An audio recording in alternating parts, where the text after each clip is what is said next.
राज्यसभा सांसद धीरज साहू से जुड़े ठिकानों पर इनकम टैक्स की जो छापामार कार्रवाई है वो लगातार जारी है और अब तक की कार्रवाई में 300 करोड़ की बरामदगी हो चुकी है। इसको लेकर सियासी संग्राम और तेज होता जा रहा है। पीएम गृह मंत्री के बाद अब बीजेपी अध्यक्ष जेपी नड्डा ने कांग्रेस पर निशाना साधा है। जेपी नड्डा ने सोशल मीडिया पोस्ट में लिखा है कि धीरज साहू और उनके नेता राहुल गांधी को तो जवाब देना ही पड़ेगा। जेपी नड्डा ने साथ ही लिखा है कि बंधु जवाब तो देना पड़ेगा तुमको भी और तुम्हारे नेता राहुल गांधी को भी। ये नया भारत है, यहाँ पर राज परिवार के नाम पर जनता का शोषण नहीं करने दिया जाएगा। भागते भागते थक जाओगे लेकिन कानून पीछा नहीं छोड़ेगा। अगर कांग्रेस भ्रष्टाचार की गारंटी है तो मोदी जी भ्रष्टाचार पर कार्यवाही की गारंटी है। जनता की लूटी हुई पाई पाई लौटानी पड़ेगी। इन बातों का जिक्र किया है जेपी नड्डा ने सोशल मीडिया प्लेटफॉर्म एक्स पर। उन्होंने ये पोस्ट लिखा है। तो राज्यसभा के सांसद धीरज साहू के ठिकानों पर रेड जारी है। 5वें दिन भी आईटी की रेड लगातार जारी है। आपको बता दें कि उनके बंगले पर आयकर विभाग की टीम मौजूद है और 5 दिनों से टीम की जो छापामार कार्रवाई है वो लगातार चल रही है। अब तक की कार्रवाई की बात करें तो 300 करोड़ से ज्यादा की जो संपत्ति है, कैश है, नकदी है, वो बरामद की जा चुकी है। बड़ी संख्या में नोटों का मिलना जारी है और उसे गिनने के लिए काफी संख्या में जो नोट गिनने वाली मशीनें हैं वो भी यहां पर मौजूद हैं और लगातार गिनतियां हो रही हैं। बैग भर भर के नोट यहां से निकल रहे हैं। ये 2 तस्वीरें हम आपको दिखा रहे हैं। एक तरफ तो आपको नोटों के बंडल का अंबार दिख रहा है, दूसरी तरफ बहुत सारे बैग्स जिसमें कैश ही कैश। और इन्हीं तस्वीरों के बाद अब लगातार सियासी संग्राम भी देखने को मिल रहा है। पीएम गृह मंत्री के बाद अब बीजेपी के अध्यक्ष जेपी नड्डा ने निशाना साधा है। ये 3 तस्वीरें आपके सामने। 5वां दिन है आज और इनकम टैक्स की जो रेड है वो जारी है। 300 करोड़ की जो कैश है उसकी बरामदगी अब तक हो चुकी है और अभी भी गिनती जारी है, अभी भी रेड हो रही है। 5वां दिन आज है। धीरेन्द्र साहू उनके ठिकानों पर लगातार छापा मारा जा रहा है। तो रांची से लेकर ओडिशा और पश्चिम बंगाल में इनकम टैक्स की 5 दिनों से छापेमारी चल रही है। कांग्रेस के सांसद के ठिकानों से इतने नोट मिल रहे हैं कि गिनना मुश्किल हो गया है।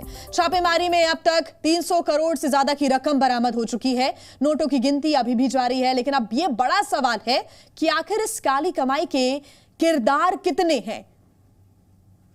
तो लगातार ये सवाल अब सामने आ रहे हैं, ये तस्वीरें सामने आ रही हैं और कई सवाल खड़े हो रहे हैं।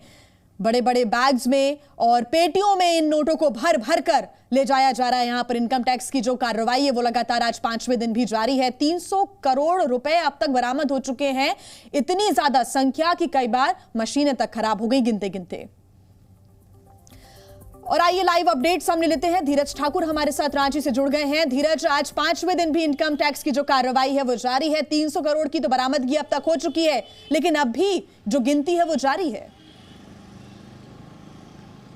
जी बिल्कुल, 5वें दिन भी लगातार छापेमारी जारी है। मैं मौजूद हूँ उन्हीं के आवास पर। आप देखिए कि किस तरह से यहाँ पर जो सुरक्षाकर्मी हैं वो मौजूद हैं। इनकम टैक्स के अधिकारी जो यहाँ पर आए हैं उनकी गाड़ियाँ मौजूद हैं। अंदर जो है वो कागजात और जांच कर रही है, छापेमारी चल रही है। ये अपडेट है आज का। लेकिन लोहरदगा जो वहाँ पर कल ही बंद हो चुका है और उड़ीसा में भी छापेमारी चल रही है। अब तक जो बताए जा रहे हैं, जो जानकारी मिल रही है उसके मुताबिक लगभग 300 करोड़ के आसपास छापेमारी में पैसे मिले हैं और साथ ही ये भी कहे जा रहे हैं कुछ फटे नोट और फटे कागजात भी मिले हैं। तो ये सब बातें भी आ रही है, लेकिन ये जानकारी तभी पूरी हो पाएगी जब ये बंद होगा और बंद होने के बाद इनकम टैक्स के अधिकारी या फिर धीरज साहू की तरफ से या उनके परिवार के तरफ से या जिस कंपनी के जो मालिक हैं उनके तरफ से ये बातें कही जाएगी। लेकिन सियासत इस पर झारखंड में के साथ साथ पूरे देश में जोरों पर है। यहाँ भी कल पूरे राज्य में बीजेपी ने हर विधायक ने प्रेस कॉन्फ्रेंस किया इस बात को लेकर के, पूरे देश में हुआ। और साथ ही आज बीजेपी पूरे प्रदेश में धरना प्रदर्शन कर रही है। आज भी राजभवन के आगे बीजेपी प्रदर्शन करेगी इस मामले को लेकर के। लेकिन आप देखिए कि किस तरह से यहाँ पर अधिकारी मौजूद हैं। सुबह ही अपने वक्त पर आकर के करीब 8-9 बजे या 8 से 9 के बीच में यहाँ पर आकर के और यहाँ पर जो 5वें दिन है वो लगातार यहाँ पर छापेमारी जारी है। जी ठीक धीरज ठाकुर, बहुत शुक्रिया आपका तमाम जानकारी के लिए। तो इस पूरे मामले के बाद अब देखिए सियासी संग्राम भी देखने को मिल रहा है। आज झारखंड में बीजेपी जमकर प्रदर्शन करेगी। बीजेपी की तरफ से लगातार प्रतिक्रियाएं और पलटवार किया जा रहा है। देखिए 100-200 करोड़ नहीं बल्कि 300 करोड़ रुपए खाली कैश है। पिछले 96 घंटे से रुपयों की गिनती लगातार चल रही है, लेकिन काले खजाने की इन खेपों का आखिरी सिरा अब तक नहीं मिला है। आपको बता दें कि इस पर देश में सियासी संग्राम लगातार छिड़ा हुआ है। बीजेपी के निशाने पर कांग्रेस है, लेकिन कांग्रेस खुद अपने सांसद का साथ देने से फिलहाल कतरा रही है।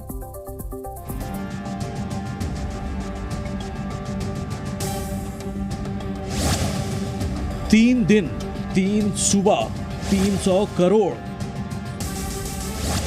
और ढह गया काली कमाई का कैश किला। झारखंड से लेकर ओडिशा और पश्चिम बंगाल तक नोटों की इन गड्डियों को गिना जा रहा है। काली कमाई के करारे नोट्स की काउंटिंग में इनकम टैक्स के अमला के साथ साथ 40 मशीनें लगाई गई हैं। पैसे इतने हैं कि गिनती कब तक जारी रहेगी कोई नहीं जानता। गिनती करते करते मशीनें भी जवाब देने लगी हैं, लेकिन इतना सारा पैसा आया कहां से, इसका जवाब अभी तक नहीं मिला है। सूत्रों की माने तो फिलहाल काली रकम की काउंटिंग 300 करोड़ रुपए के पार चली गई है, लेकिन हार्ड कैश के साथ ही अब जेवरातों की जब्ती की भी चर्चा हो रही है। शनिवार को धीरज साहू के रांची में रेडियम रोड स्थित आवास से इनकम टैक्स की टीम 3 सूटकेस लेकर निकली थी। माना जा रहा है कि इन सूटकेसों में जेवरात भरे पड़े हैं और अब इनकम टैक्स के कब्जे में हैं। आयकर विभाग ने 6 दिसंबर को धीरज साहू के करीब 10 ठिकानों पर रेड डाली थी। ये ठिकाने 3 सूबों के अलग अलग शहरों में हैं। झारखंड के रांची और लोहरदगा के साथ ओडिशा में बालंगीर और संबलपुर। इसके अलावा पश्चिम बंगाल के कोलकाता में 3 दिनों तक छापेमारी की गई। 300 करोड़ की अधिकांश रकम ओडिशा के बालंगीर में हुई छापेमारी में बरामद हुई है। बालंगीर से 200 करोड़ रुपए कैश बरामद किए गए हैं, जबकि बालंगीर के ही एक ठिकाने से 150 से ज्यादा बैग जब्त किए जाने की चर्चा है। धीरज साहू का आवास लोहरदगा में भी है, जहां से 8 करोड़ रुपए कैश बरामद होने की खबर है। जाहिर है सीधे सीधे इतना कैश मिलना वाकई ये बताता है कि दाल में कुछ काला है और तय है कि धीरज की मुश्किलें बढ़ने वाली हैं। अब तो हाल ये है कि कांग्रेस ने अपने सांसद को अपने ही हाल पर छोड़ दिया है। कांग्रेस सांसद जयराम रमेश ने एक ट्वीट किया, जिससे ये साफ हो रहा है कि पार्टी ने अपने नेता से पल्ला झाड़ लिया। जयराम ने सोशल मीडिया साइट एक्स पर लिखा, सांसद धीरज साहू के बिजनेस से भारतीय राष्ट्रीय कांग्रेस का कोई लेना देना नहीं है। सिर्फ वही बता सकते हैं और उन्हें ये स्पष्ट करना भी चाहिए कि कैसे आयकर अधिकारियों द्वारा कथित तौर पर उनके ठिकानों से इतनी बड़ी मात्रा में कैश बरामद किया जा रहा है। कांग्रेस पार्टी का अगर कोई एक एमपी इस तरीके के क्राइम में इन्वॉल्व है तो इसका जवाब वो ही देंगे, वो पैसा कहाँ से आया। ये कांग्रेस पार्टी के ऊपर कोई हमला नहीं किया जा सकता। ये इंडिविजुअल एमपी का मामला है और कानून अपना काम करना चाहिए अगर ऐसा है तो। कांग्रेस के हाथ खींचने के बावजूद बीजेपी ने अपना तेवर ढीला नहीं किया है। पहले प्रधानमंत्री मोदी ने धीरज साहू के इस करप्शन कांड पर कांग्रेस को आड़े हाथों लिया था। उसके बाद केंद्रीय गृह मंत्री अमित शाह ने वार्निंग सिग्नल जारी कर दिया है। मैं तो अचंभित रह गया, किसी पार्टी के सांसद के घर से इतने सारे नोट निकलना, मैं विश्वास से कह रहा हूं, इतने सारे इंडस्ट्रियलिस्ट बैठे हैं, आपने इतने नोट आपके जीवन में नहीं देखे होंगे, सिर्फ बैंक का काम करने वाले ट्रेजरी के लोगों ने ही देखे होंगे। बीजेपी ने तो बवंडर मचा दिया है। शनिवार को पार्टी कार्यकर्ताओं ने पूरे देश में भ्रष्टाचार के खिलाफ प्रदर्शन किया और पुतला फूंका। केंद्रीय मंत्रियों ने कांग्रेस की चुप्पी पर तंज कसे और भ्रष्टाचार का इतिहास याद दिलाया। अब तक कांग्रेस पार्टी ने चुप्पी साध रखी है। ये भी सुनने में आया अखबारों से कि पैसा इतना पड़ा था लूट का कांग्रेस के इस नेता के घर में कि काउंटिंग की मशीनें तक टूट गईं। धीरज साहू के इस कैशलोक ने बीजेपी को कांग्रेस के खिलाफ हथियार दे दिया है। दरअसल धीरज का कांग्रेस से जुड़ाव 4 दशक पुराना है। साल 1977 में ही वो कांग्रेस के साथ हो लिए थे। पहले धीरज लोहरदगा जिला यूथ कांग्रेस में शामिल हुए। और फिर पार्टी के भीतर अपनी सियासी अहमियत इतनी बढ़ा ली कि कांग्रेस ने साल 2010 और साल 2018 में उन्हें राज्यसभा का सांसद बनाकर भेज दिया। दरअसल धीरज के पिता बलदेव साहू ने शराब और ईंट का कारोबार शुरू किया था, जिसकी जिम्मेदारी धीरज ने भी उठाई।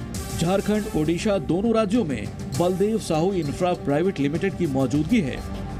300 करोड़ से ज्यादा कैश जब्त होने के बाद उन तमाम कंपनियों पर सरकारी एजेंसियों ने शिकंजा कसना शुरू कर दिया है, जिनके तार धीरज साहू से जुड़ रहे हैं। सियासी लिहाज से भी अकूत काली दौलत का यह खुलासा कई दूसरे सफेद पोशों की जमीन हिला सकती है। ब्यूरो रिपोर्ट, जी मीडिया। जी न्यूज़।